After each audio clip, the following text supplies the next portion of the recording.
ஜாழ்ப்பாணத்தில் வீதியால் சென்ற வைத்தியர் மீது ஒரு கும்பல் தாக்குதல் நடத்தியிருக்கிறது. அதன் தொடர்ச்சியாக இருவர் கைது செய்யப்பட்ட நிலையில் உடனடியாக அவர்கள் மீது எந்த வழக்கும் பதிவு செய்யாமல் அவர்களை விடுதலை செய்திருக்கிறார்கள்.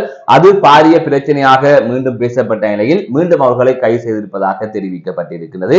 இதிலே என்ன நடந்தது என்பது தொடர்பாக பார்க்க இருக்கின்றோம். மற்றொரு செய்தியாக வெளிநாட்டிலிருந்து வந்த நபர் மனைவியை கொலை செய்த சம்பவம் தொடர்பாக செய்திகள் வெளியாகி பெரும் துயரத்தை ஏற்படுத்தி இருக்கிறது. அது தவிர கணவன் மரணமடைந்த நிலையிலே மனைவி பிள்ளைகளுக்கு விஷத்தை கொடுத்துவிட்டு மனைவியும் உயிரை மாய்த்துக் கொண்ட சம்பவம் பெரும் பரபரப்பை ஏற்படுத்தி இருக்கிறது. இது தொடர்பாகவும் விரிவாக பார்க்க இருக்கின்றோம். ஜாழ்ப்பாணத்தில் மாணவர்களை இலக்கு வைத்து போதைப் பொருளை விற்பனை செய்த இளைஞன் அதிரடியாக கைது செய்யப்பட்டிருப்பதாக தெரிவிக்கப்பட்டிருக்கிறது. அது தொடர்பாகவும் பார்க்க இருக்கின்றோம். அதற்கு முதல் ஏகே ரிப்போர்ட் எனப்படுகின்ற இந்த யூடியூப் சேனலை இதுவரை யாராவது சப்ஸ்கிரைப் செய்யாமல் பார்த்துக் கொண்டிருந்தால் சப்ஸ்கிரைப் செய்து கொள்ளுங்கள். தொடர்ந்து அருகில் இருக்கின்ற பெல் பட்டினை கிளிக் செய்வதன் ஊடாக நான் போடுகின்ற ஒவ்வொரு காணொளிகளையும் நீங்கள் உடனுக்குடன் பார்க்கக்கூடிய வகையில இருக்கும். நான் நடராசா ஜெயகாந்தன். தற்பொழுது செய்திகளுக்குள்ளே செல்லலாம். யாழ்ப்பாணம் உரும்புராய் பகுதியில் வீதியால் பயணித்துக் கொண்டிருந்த வைத்தியர் மீது கும்பல் ஒன்று தாக்குதல் நடத்தி இருக்கின்றது. இந்த சம்பவம் கடந்த 17ஆம் தேதி பதிவாகி இருப்பதாக தெரிவிக்கப்பட்டிருக்கின்றது. இவ்வாறு வைத்தியர் வீதியால் பயணித்துக் கொண்டிருந்த போது வீதியிலே ஒரு குழுவினர் அட்டகாசத்தில் ஈடுபட்டுக் கொண்டிருந்திருக்கிறார்கள். அந்த சந்தர்ப்பத்தில் வைத்தியர் கூறியிருக்கின்றார், நான் இந்த வீதியால் செல்ல வேண்டும், நீங்கள் வீதியை விட்டு கொஞ்சம் விலகுங்கள் என்று கூறியிருக்கின்றார். அப்போது அங்கிருந்த கும்பல் வைத்தியரை தாக்கியதாக தெரிவிக்கப்பட்டிருக்கின்றது. அதன் தொடர்ச்சியாக பாதிக்கப்பட்ட வைத்தியர் இது தொடர்பாக போலீசாருக்கு தகவல் வழங்கி இருக்கின்றார். அவரது முறைப்பாட்டிற்கு அமைய போலீசார் அங்கு சென்றிருக்கிறார்கள். அதாவது கோப்பாய் போலீசார் அங்கு சென்றிருக்கிறார்கள். இவ்வாறு அங்கு சென்ற நிலையில் அங்கு அடாவடியில் ஈடுபட்ட அந்த கும்பலை சேர்ந்த பலர் தப்பித்து விட்டனர். ஆனால் இருவரை போலீசார் கைது செய்திருந்தார்கள். இவ்வாறு கைது செய்யப்பட்ட இருவரையும் போலீஸ் நிலையத்துக்கு அவர்கள் அழைத்து சென்றிருக்கிறார்கள். அந்த சந்தர்ப்பத்தில் கோப்பாய் போலீஸ் நிலைய பொறுப்பதிகாரி அவர்களை விடுவிக்குமாறு கூறியதற்கு அமைய பிணை நிபந்தனைகள் எதுவும் இல்லாமல் அவர்களை அப்படியே விட்டுவிட்டார்கள். அதன் தொடர்ச்சியாக இது தொடர்பாக ஊடகங்களிலே செய்திகள் வெளியாக இருந்தது. இதற்கிடையில் அந்த தாக்குதலுக்கான வைத்தியர் வைத்தியசாலையிலே சிகிச்சைக்காக அனுமதிக்கப்பட்டிருந்தார். இந்த சூழ்நிலையில் பிணை நிபந்தனைகள் எதுவுமே இல்லாமல் இவ்வாறு கோப்பாய் போலீஸ் நிலைய பொறுப்பதிகாரி அவர்களை விடுவித்திருக்கிறார். அதற்கு பிறகாக இது தொடர்பாக செய்திகள் வெளிவந்த நிலையில் உடனடியாக மீண்டும் அவர்களை நேற்றைய தினம் மாலை கைது செய்திருப்பதாக தெரிவிக்கப்பட்டிருக்கிறது. இந்த சம்பவம் தொடர்பாக தற்பொழுது பேசப்படுகின்றது. எனவே யாழ்ப்பாணத்தில் எந்த அளவிற்கு சட்ட ஒழுங்கு இருக்கின்றது என்பதற்கு ஒரு சிறந்த உதாரணமாக இருக்கின்றது. ஒரு வைத்தியர் தாக்கப்பட்டிருக்கின்றார். அந்த வைத்தியர் தான் போலீசாருக்கு அறிவித்திருக்கிறார். வைத்தியர் காயமடைந்திருக்கின்றார். அப்படி இருந்தும் கைது செய்யப்பட்ட இருவரை எந்தவித பிணை நிபந்தனைகள் எதுவுமே இல்லாமல் அவர்கள் கடந்த 17ஆம் தேதி விடுவிக்கப்பட்டிருக்கிறார்கள். அப்படியானால் இதன் பின்னணியில் என்ன நடந்தது என்கிற கேள்வி இருக்கின்றது.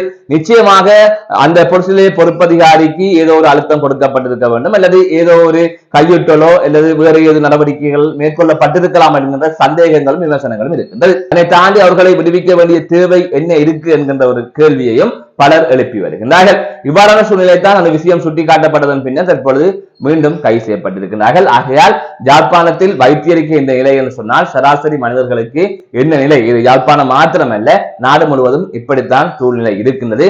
இன்று வரை இந்த போலீசார் திருந்திய பாடு இல்லை. மற்றொரு செய்தியாக கம்பகா மீடிகம பகுதியில் பெண் ஒருவரை கணவன் கழுத்தறுத்து கொலை செய்த சம்பவம் பெரும் அதிர்ச்சியை ஏற்படுத்தி இருக்கின்றது. இந்த சம்பவம் தொடர்பாக தற்பொழுது செய்திகள் வெளிவந்திருக்கின்றது. 33 வயதான 2 பிள்ளைகளின் தாயே இவ்வாறு கணவனால் கொலை செய்யப்பட்டிருப்பதாக கூறப்படுகின்றது. நேற்றைய தினம் மதியம் அவர்களின் வீட்டுக்கு அருகிலே இருக்கின்ற வீட்டு முற்றத்தில் இவ்வாறு அந்த பெண் கழுத்தறுத்து கொலை செய்யப்பட்டிருப்பதாக தெரிவிக்கப்பட்டிருக்கின்றது. கணவன் மனைவிக்கு இடையில் ஏற்பட்ட தகராறை தொடர்ந்து இந்த கொலை சம்பவம் பதிவாகி இருப்பதாக கூறப்படுகின்றது.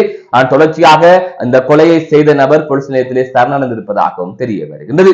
இவ்வாறான பின்னணியில் விசாரணைகள் மேற்கொள்ளப்பட்டதன் அடிப்படையிலே குறித்த நபர், அதாவது மனைவியை கழுத்தறுத்து கொலை செய்த நபர் 1 மாதத்திற்கு முன்னர் தான் வெளிநாட்டிலிருந்து இலங்கைக்கு வந்ததாக கூறப்படுகின்றது. அதன் தொடர்ச்சியாகத்தான் இந்த சம்பவம் பதிவாகி இருப்பதாக போலீசார் தெரிவித்திருக்கிறார்கள். இது தொடர்பான மேலதிகமான விசாரணைகள் இடம்பெற்று வருகின்றது. அதுதவிர இலங்கையில் இவ்வாறு கணவனால் மனைவி கொலை செய்யப்படுகின்ற சம்பவங்கள் என்பது அதிக அளவிலே இடம்பெற்று வருகின்றது.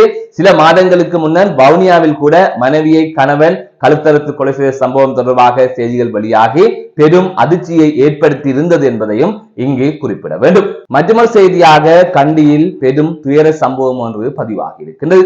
ஒரு குடும்பத்திற்கு இப்படி ஒரு சோதனை வர வேண்டுமா என்று நினைக்கின்ற அளவிற்கு அவர்களது பின்புலம் இருக்கின்றது. அதாவது நபர் ஒருவர் 34 வயதுடைய நபர் ஒருவர் கடந்த 2 நாட்களுக்கு முன்னர் இரத்த புற்றுநோய் காரணமாக உயிரிழந்திருக்கின்றார். இவ்வாறான சூழ்நிலையில் அந்த உயிரிழந்த நபரின் மனைவியும் மண்ணல பாதிப்புக்காக சிகிச்சை பெற்று வந்திருக்கின்றார். இந்த சூழ்நிலையில் தான் அந்த 32 வயதுடைய பெண் தனது பிள்ளைகளுக்கு விஷத்தை கொடுத்துவிட்டு உயிரை மாய்த்து கொண்டதாக தெரிவிக்கப்பட்டிருக்கின்றது. அந்த பிள்ளைகள் தற்பொழுது வைத்தியசாலையில் சிகிச்சை பெற்று வருவதாக கூறப்படுகின்றது. 5, 10, 12 வயதுடைய 3 ஆண் குழந்தைகளே இவ்வாறு வைத்தியசாலையில் சிகிச்சை பெற்று வருவதாக தெரிவிக்கப்பட்டிருக்கின்றது. அவர்களுக்கு எந்தவித உயிர் ஆபத்தும் இல்லை என்றும் வைத்தியசாலை வட்டாரத்திலே தெரிவிக்கப்பட்டிருக்கின்றது. இந்நிலையில் அந்த பிள்ளைகளும் இவ்வாறு புற்றுநோயால் பாதிக்கப்பட்டிருப்பதாக கூறப்படுகின்றது. அதாவது 3 பிள்ளைகளுமே புற்றுநோயால் பாதிக்கப்பட்டிருப்பதாக இது தொடர்பாக வெளிவந்திருக்கின்ற செய்தியிலே குறிப்பிடப்பட்டிருக்கின்றது. ஆகவே அந்த நபருக்கு புற்றுநோய், அவர் இறந்து விட்டார், அதாவது தந்தை இறந்து விட்டார், பிள்ளைகளுக்கும் புற்றுநோய், தாய்க்கு மனநல பாதிப்பு, அதற்காக சிகிச்சை பெற்று வந்திருக்கின்றார். இவ்வாறான சூழ்நிலை தான் அந்த பெண்ணும் பிள்ளைகளுக்கு விஷத்தை கொடுத்து விட்டு உயிரை மாய்த்துக் கொண்டிருப்பதாக கூறப்படுகின்றது. இந்த சம்பவம் கண்டி உடுதும்பர தலகுண பகுதியில் இடம்பெற்றிருப்பதாக தெரிவிக்கப்பட்டிருக்கின்றது. இது தொடர்பான மேலதிகமான விசாரணைகள் இடம்பெற்று வருகின்றது. மற்றொரு செய்தியாக யாழ்ப்பாணத்தில் போதைப் பொருள்கள் மற்றும் வாளுடன் இளைஞன் கைது செய்யப்பட்டிருப்பதாக தெரிவிக்கப்பட்டிருக்கின்றது. யாழ்ப்பாணம் வல்வெட்டித்துறை போலீஸ் பிரிவுக்குட்பட்ட பகுதியிலே இந்த சம்பவம் பதிவாகி இருப்பதாக கூறப்படுகின்றது. போலீசாருக்கு கிடைத்த ரகசிய தகவலின் அடிப்படையில் குறித்த இளைஞனின் வீட்டை போலீசார் சுற்றி வளைத்திருக்கிறார்கள். இந்த சூழ்நிலையில் இளைஞன் தனது உடைமையில் வைத்திருந்த போதை மாத்திரைகள், கஞ்சா போதைப் பொருள், ஐஸ் போதைப் பொருள், அதை தவிர வாள் என்பன மீட்கப்பட்டிருப்பதாகவும் அதன் தொடர்ச்சியாக குறித்த இளைஞன் கைது செய்யப்பட்டு வல்வெட்டித்துறை போலீஸ் நிலையத்தில் தடுத்து வைக்கப்பட்டிருப்பதாகவும் நேற்றைய தினம் செய்திகள் வெளியாகியிருந்தது. அதை தவிர குறித்த அந்த இளைஞன் மாணவர்களை இலக்கு வைத்து இவ்வாறு போதைப் பொருள் வியாபாரத்தில் நீண்ட காலமாக ஈடுபட்டு வந்ததாகவும் தெரிவிக்கப்பட்டிருக்கின்றது. இது தொடர்பான மேலதிகமான விசாரணைகள் இடம்பெற்று வருகின்றது.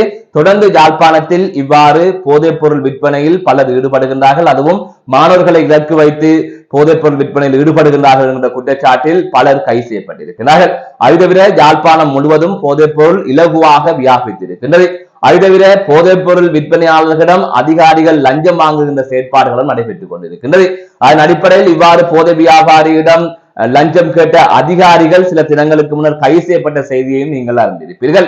அவற்றையெல்லாம் தாண்டி அதிகளவான போதைப் பொருள் யாழ்ப்பாணத்திலே பாவனையிலே இருக்கின்றது. இது யாழ்ப்பாணத்தின் எதிர்காலத்திற்கு, யாழ்ப்பாண இளைஞர்களின் எதிர்காலத்திற்கு மிக மிக ஒரு அச்சுறுத்தலாகவும் ஆபத்தாகவும் மாறி இருக்கின்றது.